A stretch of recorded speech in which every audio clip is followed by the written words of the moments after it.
Tanks have ruled the battlefield for over a century, becoming the ultimate symbol of ground warfare. Heavily armored, equipped with devastating firepower, and designed to crush almost anything in their path, tanks are feared war machines. They can withstand direct hits, roll over obstacles, and provide mobile fire support.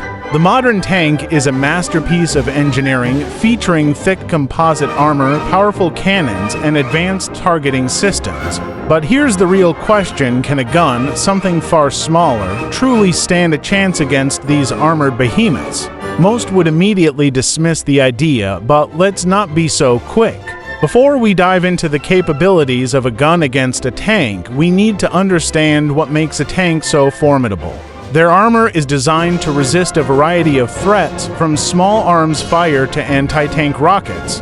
Traditional tanks, like the legendary M1 Abrams or the Russian T-90, use layers of composite and reactive armor to absorb and deflect high-velocity projectiles. Some tanks even incorporate explosive armor that detonates outward upon impact, reducing the penetration power of incoming shells. In addition to their armor, tanks are equipped with high-caliber cannons capable of firing armor-piercing rounds, making them an apex predator on the battlefield. Tanks also possess a psychological edge. The sheer sight of a tank rolling forward, its cannon aimed and ready, can break enemy morale. Soldiers know that standard rifles or even machine guns won't do much against a tank's reinforced exterior. That's why specialized weapons like anti-tank missiles and high-explosive rounds are used to counter them. However, some firearms have attempted to challenge tanks before. Throughout history, large-caliber rifles and armor-piercing ammunition have been developed with the goal of damaging or disabling tanks. These weapons, though smaller, can still find weak spots. So, can a gun actually destroy a tank? The answer isn't as simple as a yes or no. It depends on multiple factors: the type of gun, the location of impact, and even the tank's vulnerabilities. While a handgun or an assault rifle will do nothing, specialized firearms designed for penetration could tell a different story. To understand this better, let's explore the evolution of anti-tank guns and the weapons designed specifically to punch through armor. Throughout history, armies have searched for ways to counter the dominance of tanks. One of the earliest solutions was the anti-tank rifle, a weapon designed to penetrate armor using high-velocity rounds. During World War I, tanks were a terrifying new force, but they were not invulnerable. Soldiers quickly realized that weak spots, like vision slits and thinner side armor, could be exploited. In response, anti-tank rifles emerged, capable of firing large-caliber bullets at extreme speeds. These rifles, such as the German Mauser T-Gewehr, could punch through early tank armor, though their effectiveness decreased as tanks became more heavily fortified. World War II saw an arms race between tanks and anti-tank weapons. As tanks grew thicker armor, anti-tank rifles became less reliable. This led to the development of more powerful weapons like recoilless rifles and rocket-propelled grenades. One of the most iconic weapons of the era was the Soviet PTR-D-41, which could penetrate light armor but struggled against heavily reinforced tanks like the Tiger. Soldiers had to aim for vulnerable areas such as the tracks, engine compartments, or exposed optics. These weapons worked, but they required precise shots and often put the user in great danger, as tanks were rarely alone on the battlefield. As technology advanced, firearms designed specifically to defeat tanks evolved into anti-materiel rifles. These weapons, such as the Barrett M82, are capable of firing .50 caliber rounds with enough force to damage or disable critical components of a tank. While they cannot destroy a tank outright, they can shatter optics, puncture fuel tanks, and damage external equipment, reducing a tank's effectiveness. A well-placed shot from a high-caliber rifle can turn a functional tank into a sitting duck. This makes snipers armed with anti-materiel rifles a potential threat, especially in modern urban warfare, where tanks operate in tighter spaces with more vulnerabilities. Despite their advancements, anti-tank guns alone are not enough to bring down a tank completely. The shift from large-caliber rifles to guided missiles and explosive charges was inevitable. Today, modern warfare relies more on missile systems, drones, and coordinated attacks to take down armored vehicles. However, this doesn't mean a well-placed bullet can't be effective under the right conditions. So, if a gun alone isn't the best solution, what else can be done to neutralize a tank? The answer lies in understanding the critical weaknesses of these steel giants. Every machine, no matter how powerful, has weaknesses, and tanks are no exception. While their armor is designed to withstand direct hits, it isn't uniform in thickness across the entire vehicle. The front is usually the most reinforced, but the sides, rear, and underside are more vulnerable. This is why anti-tank strategies often focus on hitting weak points rather than brute force. The tracks, for example, are a critical target. A well-placed shot to the tracks can immobilize a tank, turning it into an easy target for larger weapons. Even a relatively small firearm, if equipped with armor-piercing rounds, can damage or disable a tank's mobility, leaving it stranded in the middle of a battle.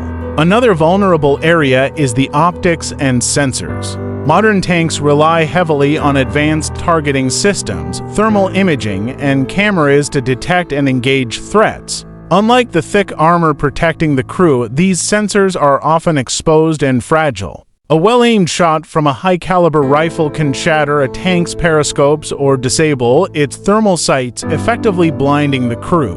Without proper visibility, the tank's combat effectiveness drops significantly, forcing the crew to rely on backup systems or even exit the vehicle to make repairs, exposing them to further attacks. The engine and fuel system are also points of concern. Tanks require massive amounts of fuel, and their engines generate extreme heat. While the main engine block is usually well protected, auxiliary components like fuel lines and exhaust systems are more exposed. In some cases, even small arms fire can cause leaks or damage ventilation systems, leading to overheating or reduced performance. In urban warfare, where tanks operate in tight spaces, a damaged engine can be a death sentence, forcing the crew to abandon their vehicle or call for extraction. Firearms alone may not penetrate a tank's main armor, but they can certainly create the conditions for a more effective attack.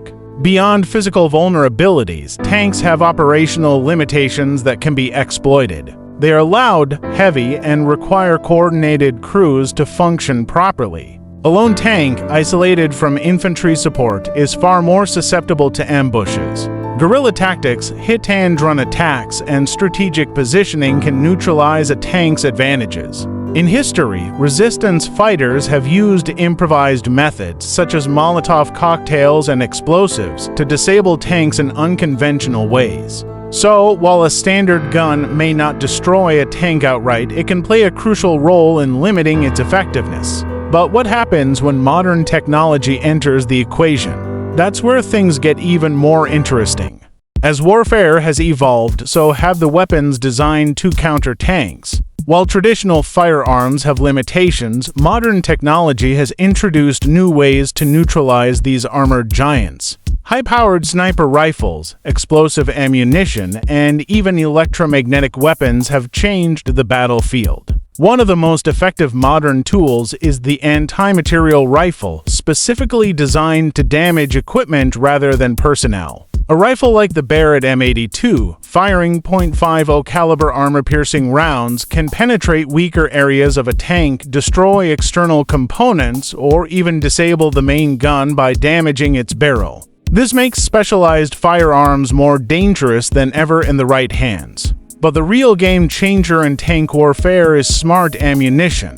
Armor-piercing rounds today are not just solid metal slugs.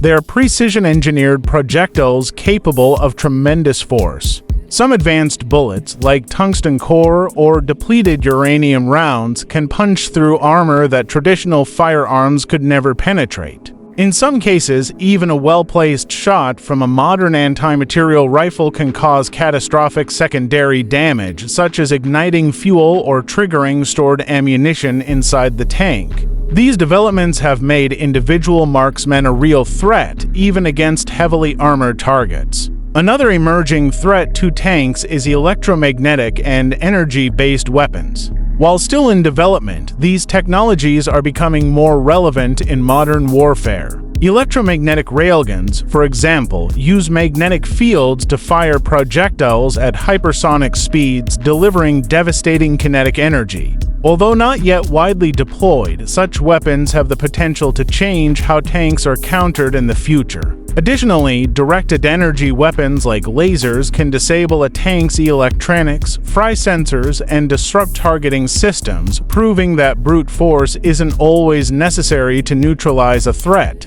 With all these advancements, one thing is clear: tanks are no longer as invincible as they once were. The evolution of firearms, precision ammunition, and emerging technologies has created a battlefield where even a single soldier with the right weapon can threaten a multi-million-dollar war machine. But despite all these weaknesses, does this mean a gun alone can truly defeat a tank? The answer requires looking at not just weapons, but also the strategies used to exploit these vulnerabilities in real combat situations. While advanced weapons and tactics can limit a tank's effectiveness, the truth remains destroying a modern tank with a single gun is nearly impossible. Tanks are built to withstand enormous punishment, from explosive shells to missile strikes. Their armor is designed to absorb high-impact forces, and their defensive systems can intercept incoming threats. Even if a firearm manages to damage critical components, a tank is rarely alone on the battlefield. Infantry support, repair crews, and battlefield strategies ensure that a single soldier with a gun won't be enough to bring down an operational tank. However, that doesn't mean firearms are useless against them. Guns play a vital role in combined arms warfare. Snipers with anti-material rifles can disable optics, slow down movement, and force a crew into a vulnerable position. Urban fighters can use small arms fire to push tanks into ambush zones, where heavier weapons can do the real damage.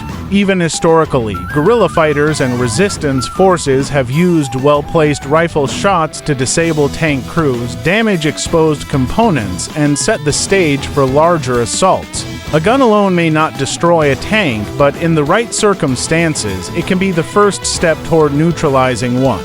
The future of warfare continues to evolve, and tanks are adapting to these challenges. Newer models feature active protection systems that can intercept projectiles before they reach the armor. Tanks are also incorporating drone support, AI-assisted targeting, and electronic warfare capabilities to counter emerging threats. But as defenses improve, so do offensive tactics. The balance of power between tanks and firearms is constantly shifting, proving that no war machine is ever truly invincible. Even today, a well-trained marksman with the right weapon can still pose a serious threat to a tank, proving that firepower alone isn't the only factor in combat. So, in the battle of gun versus tanky, who really wins? The answer isn't straightforward. A single gun, no matter how powerful, will struggle to take down a tank completely. But a gun in the hands of a skilled fighter, used with the right strategy, can tip the scales of battle. Tanks may be kings of the battlefield, but history has shown that ingenuity, precision, and the right tactics can bring down even the most formidable war machines. What do you think? Can a gun ever truly defeat a tank, or will tanks always dominate the battlefield? Let us know in the comments below. Hit that like button if you enjoyed this breakdown, and don't forget to subscribe for more deep dives into military technology.